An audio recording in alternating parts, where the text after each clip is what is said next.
तो सीटेट की तैयारी करने वाले सभी भावी शिक्षकों के लिए आज की क्लास बहुत ही बेहतरीन होने वाली है। आज की क्लास में हम बात करेंगे सीडीपी के टॉप 30 एमसीक्यू पर आधारित ब्रह्मास्त्र क्लास, जो कि आपकी पहली क्लास होने वाली है सीटेट की।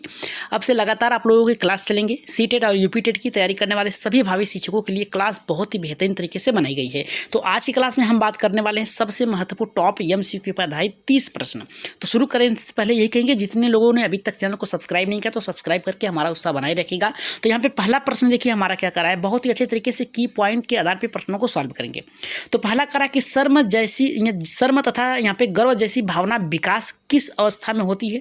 पहला करा है कि बाल्यावस्था, दूसरा करा है वृद्धावस्था, तीसरा करा है हमारा किशोरावस्था, चौथा करा है कि शैशवावस्था। तो याद रखिएगा यहाँ पे वृद्धावस्था में कोई भी आपकी मूल प्रवृत्तियां जो है जागृत नहीं होती है। किशोरावस्था में आपके क्या है, अपने भविष्य के लिए चिंतित होते हैं। शैशवावस्था जो होती है 0 से 2 वर्ष की होती है, इसमें तो अपने ज्ञान इंद्रियों का प्रयोग करेंगे। तो बचा आपका कौन सा, बाल्यावस्था।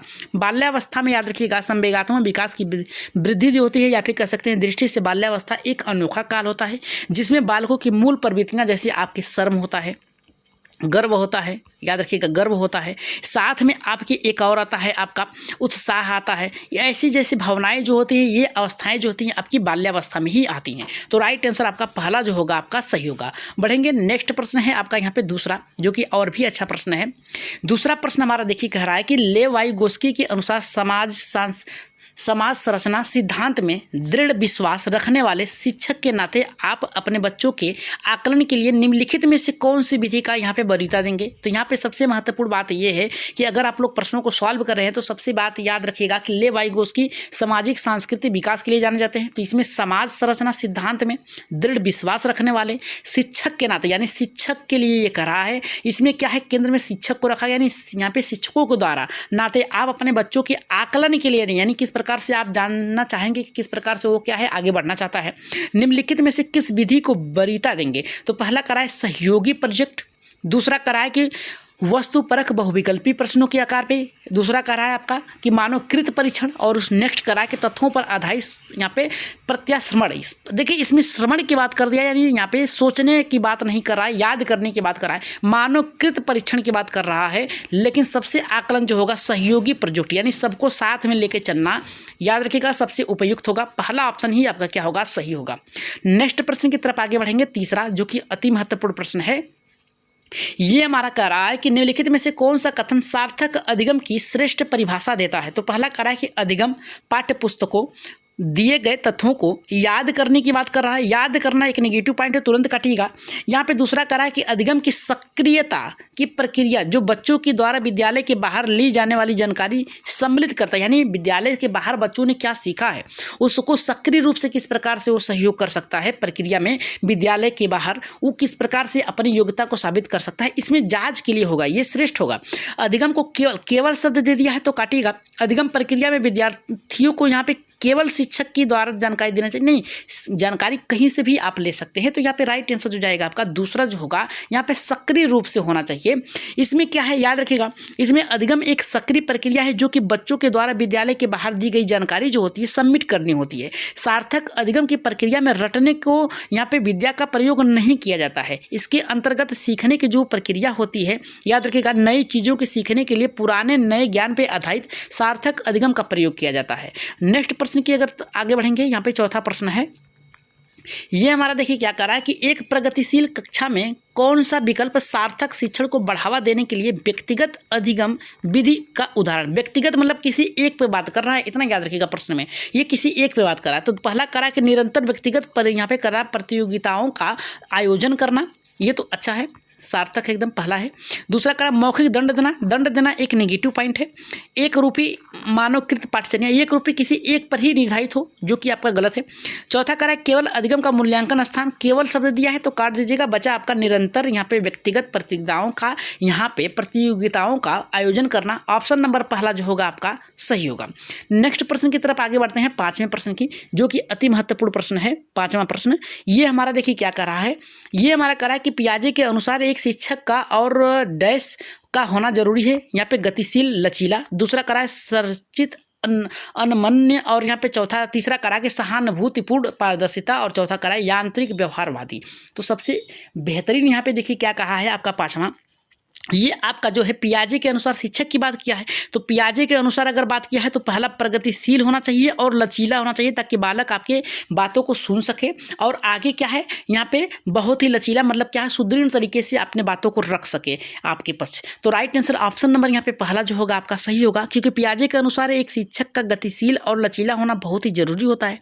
क्योंकि अगर शिक्षक जो होता है गतिशील और यहाँ पे कठोर होगा, याद रखिएगा, अगतिशील और कठोर होगा तो कक्षा का माहौल जो होता है रुचिकर न होगा और विद्यार्थियों में परस्पर जो वाद विवाद होता है, प्रक्रियाएं होती है, नहीं हो पाएंगी। पियाजे के अनुसार जो शैक्षणिक निहितार्थ होता है या फिर कह सकते हैं अधिगमकर्ता जो होता है वो विकास स्तर के लिए यहाँ पे अनुदेशकों का अनुकूल करना एक मुख्य संगत के रूप में आ जाता है। तो राइट आंसर आपका पहला जो होगा आपका सही होगा। नेक्स्ट प्रश्न की तरफ आगे बढ़ेंगे। छठा प्रश्न आपका देखिए क्या कह रहा है कि हार्वर्ड गार्डनर बहुबुद्धि के लिए जाने जाते हैं, इतना याद रखिएगा।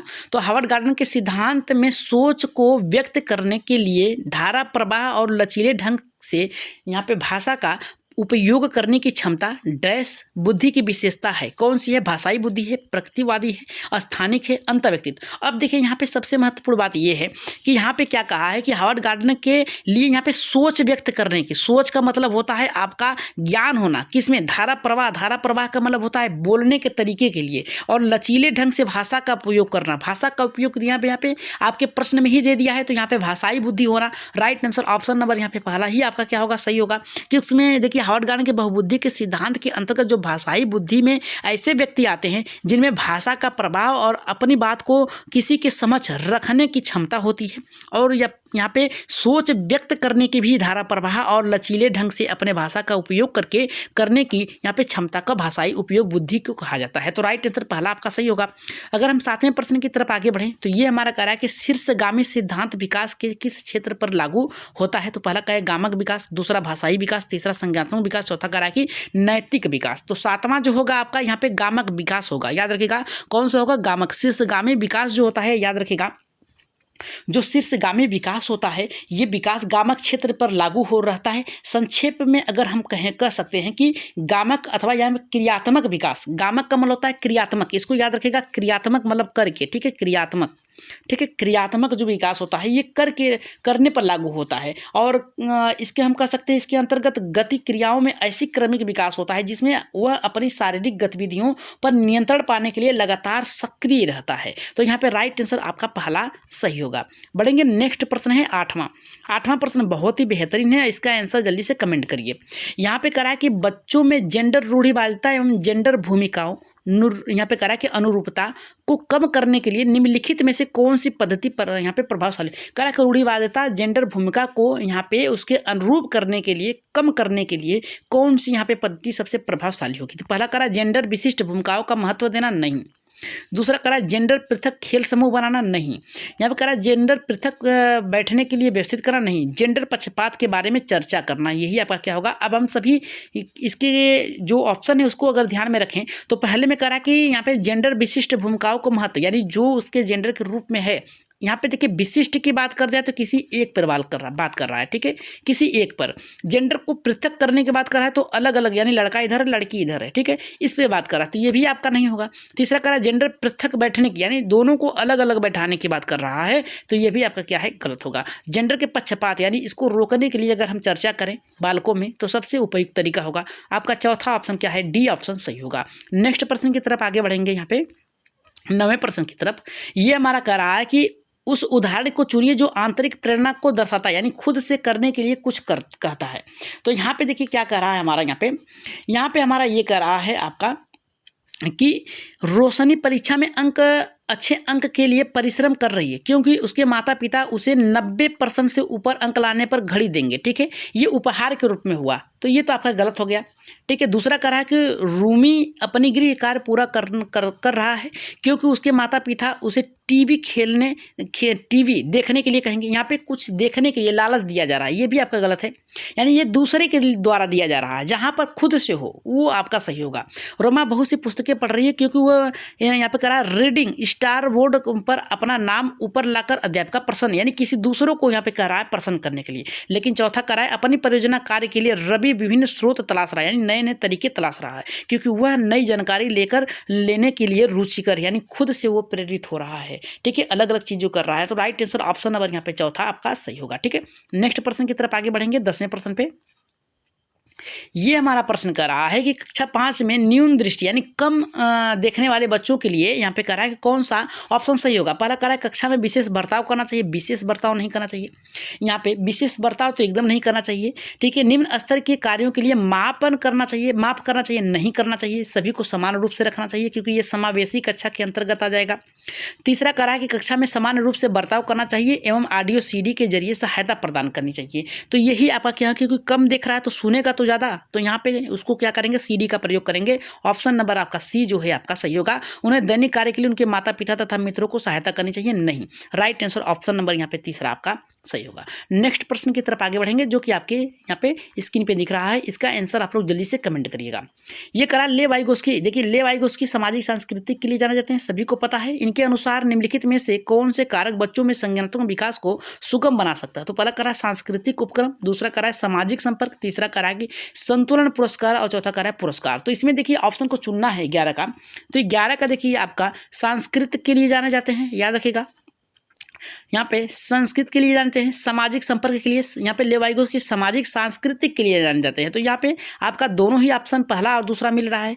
संतुलन तो आपका होगा नहीं, पुरस्कार तो होगा नहीं। ठीक है, तो बचा आपका पहला दूसरा, तो ऑप्शन नंबर यहाँ पे तीसरा आपका यानी सी ऑप्शन क्या होगा आपका सही होगा। ठीक है, यहाँ पे देखिए कक्षा 5 में न्यून दृष्टि वाला बालक है, सॉरी यहाँ पे आपका जो वाइगोस्की का सामाजिक संस्कृति के इस सिद्धांत के अनुसार क्या है, जो आपकी भूमिकाओं को दर्शाए, वो कार्य करता है छात्रों को संज्ञानात्मक विकास हेतु समाज द्वारा मार्गदर्शन प्राप्त हो, वही आपका सही होता है। ऑप्शन नंबर यहाँ पे आपका तीसरा सही था। अगर हम बात करेंगे 12वें प्रश्न पे, तो ये कह रहा है कि निम्नलिखित में से कौन सा व्यवहार बच्चों की अधिगम निर्योग्यता की पहचान करता है। यहाँ पे देखिए कह रहा है कि अधिगम निर्योग्यता की पहचान करता है। ठीक है, तो यहाँ पे देखिए पहला कह रहा है आपका अपमानजनक व्यवहार, नहीं। दूसरा करा कि शब्दों को सही तरीके से न समझ पाना तथा शब्दों को सही तरीके से न लिख पाना, यही क्या है आपका अधिगम निर्योग्यता की पहचान को दर्शाता है। तो ऑप्शन नंबर यहाँ पे बी जो होगा आपका सही होगा। यहाँ पे करा कि मनोभाव का जल्दी, यहाँ पे क्या क्या कह रहा है आपका मनोभाव का जल्दी, यहाँ पे जल्दी बढ़ना, मूड का ए और सी दोनों यहाँ पे सही, दोनों हो सकता है, नहीं। राइट आंसर ऑप्शन नंबर यहाँ पे दूसरा जो होगा आपका सही होगा। बढ़ेंगे 13वें प्रश्न पे। ये देखिए और भी अच्छा प्रश्न है। कह रहा छात्रों में भय का भाव, यहाँ पे भाव क्या होता है। अधिगम के काफ़ी सुधार करता है, अधिगम के लिए हानिकारक होता है, अधिगम के लिए आवश्यक होता है, अधिगम पर कोई प्रभाव नहीं पड़ता है। तो छात्रों का जो भय है का भाव होता है, ये कैसा होता है। तो 13 का अगर हम बात करेंगे तो 13 का जो राइट आंसर जाएगा आपका दूसरे के साथ जाएगा, अधिगम के लिए हानिकारक होता है। क्यों होता है, तो याद रखिएगा अगर छात्रों के अंदर किसी भी तरह का भय हो तो उनके अधिगम में नकारात्मक और हानिकारक प्रभाव पड़ता है, क्योंकि वह फिर सीखी हुई चीज़ों को क्या करता है, ज्ञान में नहीं ला पाता है। ठीक है, राइट आंसर ऑप्शन नंबर यहाँ पे दूसरा जो होगा आपका सही होगा। नेक्स्ट प्रश्न की तरफ आगे बढ़ेंगे 14वें के। ये हमारा कह रहा है कि एक शिक्षक को अपने विद्यार्थियों को किसी प्रश्न को उत्तर देने के लिए सहज अनुमान लगाने के लिए डैश करना चाहिए। क्या प्रोत्साहन करना चाहिए, अनदेखा करना चाहिए, दंडित करना चाहिए, अवरुद्ध, रोकना नहीं चाहिए। यहाँ पे अनदेखा नहीं करना चाहिए, दंडित नहीं करना चाहिए, प्रोत्साहन देना चाहिए। ठीक है, आगे बढ़ेंगे। नेक्स्ट प्रश्न है 15 का, और इसका आंसर आप लोग कमेंट बॉक्स में देंगे। तो ये करा आर्थिक रूप से कमजोर वर्ग के विद्यार्थियों की शिक्षा के संदर्भ में शिक्षा का अधिकार अधिनियम 2009 में यहाँ पे खंड 12 द्वारा निम्नलिखित में से किसकी सिफारिश की गई है। केवल सरकारी विद्यालयों में दाखिला, केवल शब्द दिया है, काट दीजिए। निजी विद्यालयों, यहाँ पर भी केवल है। केवल यहाँ पे व्यावसायिक और शिक्षा के प्रावधान के लिए, उनके लिए अलग विद्यालय, ये भी नहीं। अब देखिए चारों ऑप्शन जो है यहाँ पे गलत नजर आ रहे हैं, लेकिन अब इसमें से सबसे सकारात्मक खोजना है। ठीक है, सबसे सकारात्मक होगा निजी विद्यालयों के आरक्षण में। ठीक है, यहाँ पे सही होगा। राइट आंसर ऑप्शन नंबर यहाँ पे दूसरा सही होगा। नेक्स्ट प्रश्न की तरफ आगे बढ़ेंगे 16वें पे। 16 का प्रश्न कर रहा है कि गतिक कौशल में अधिगम निर्योग्यता क्या कहलाती है। Dysphagia, dyspraxia, dyscalculia, dyslexia. तो डिस्कैलकुलिया जो होती है गणित से संबंधित होती है, याद रखिएगा। डिसलेक्सिया जो होती है आपकी, याद रखिएगा, डिसलेक्सिया जो होती है आपकी यहाँ पे करा है, यहाँ पे गतिक कौशल की बात कर रहा है। ठीक है, गतिक कौशल की बात कर रहा है। ठीक है, तो यहाँ पे डिसलेक्सिया जो होती है आपकी पठन से होती है, डिस्प्रेक्सिया जो होती है तनाव से होती है, लेकिन डिस्फ्रेजिया जो होती है आपकी, यहाँ पे डिस्फ्रेजिया जो होती है आपकी, ये आप क्या नहीं होगा, क्योंकि यहाँ पे देखिए डिस्प्रेक्सिया जो होगी आपकी गतिक कौशल से यानी आपके शारीरिक हाव भाव से होगी। तो राइट आंसर ऑप्शन नंबर यहाँ पे बी जो होगा आपका सही होगा, क्योंकि गतिक कौशल में अधगम निरोग्यता डिस्प्रेक्सिया कहलाती है और इसमें व्यक्ति जो ग्रस्त होता है बालक उसके चलने कूदने और यहाँ पे गेंद फेंकने जैसी पकड़ने में अक्षमता महसूस करता है। नेक्स्ट प्रश्न की तरफ आगे बढ़ेंगे। 17 का ये हमारा कह रहा है कि निम्नलिखित में से कौन सा शिक्षार्थियों में सृजनात्मकता का पोषण करता है। कह रहा है प्रत्येक शिक्षार्थी में अंतर्जात प्रतिभाओं का शोषण करने में अवसर उपलब्ध कराना।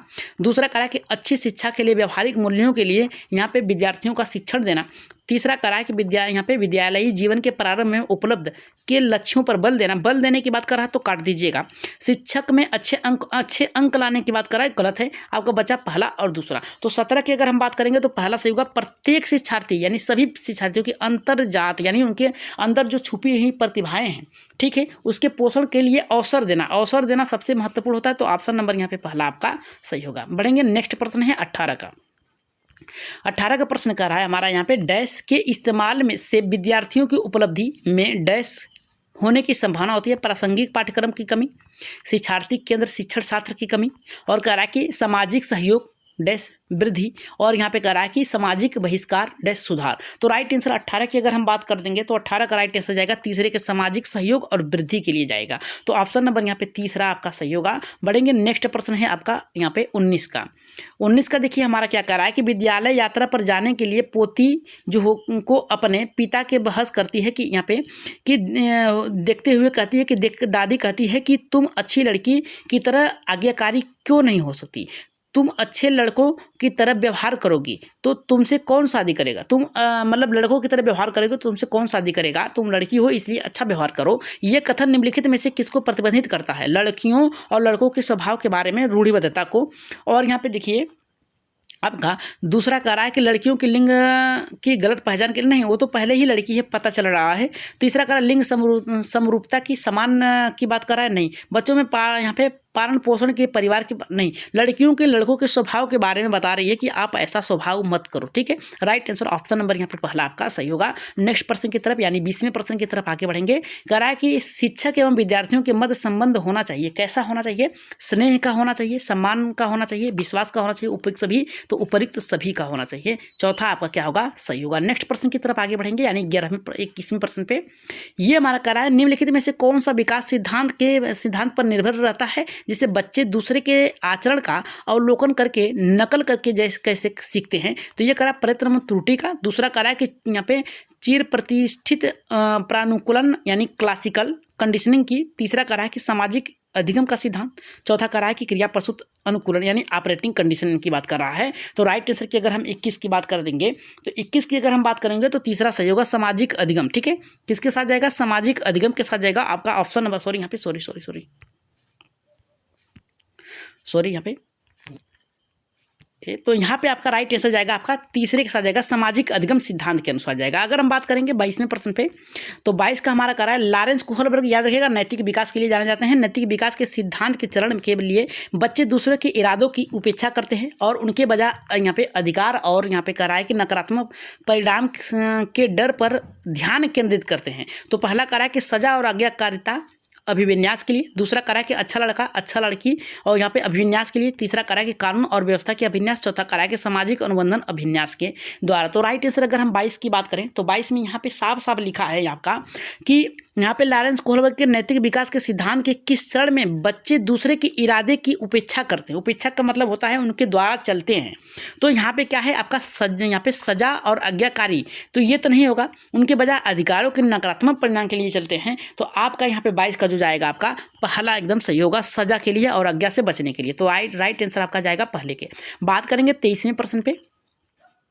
ये हमारा करा सीखने की प्रक्रिया में अभिप्रेरणा क्या होता है? तो कह रहा पीछे सीखे हुए को नए अधिगम के अलग करती है। दूसरा कह रहा है कि शिक्षार्थियों के श्रवण शक्ति यानी याद करने की जो शक्तियाँ होती है उसे पैना बनाती है। और यहाँ पे तीसरा कह रहा है शिक्षार्थियों को एक दिशा में सोचने के योग्य बनाती है। चौथा कह रहा है शिक्षार्थियों में सीखने के प्रति रुचि का विकास करती है। तो राइट आंसर 23 का अगर हम बात करें तो 23 का राइट आंसर आपका जाएगा विद्यार्थियों में सीखने के प्रति रुचि का विकास करता है। ऑप्शन नंबर यहाँ पे चौथा आपका सही होगा, क्योंकि याद रखिएगा सीखने की प्रक्रिया में जो अभिप्रेरणा शिक्षार्थियों में सीखने के प्रति रुचि का विकास करती है। सीखने के प्रति जो रुचि होती है आंतरिक अभिप्रेरणा या फिर बाह्य अभिप्रेरणा के कारण उत्पन्न हो सकती है।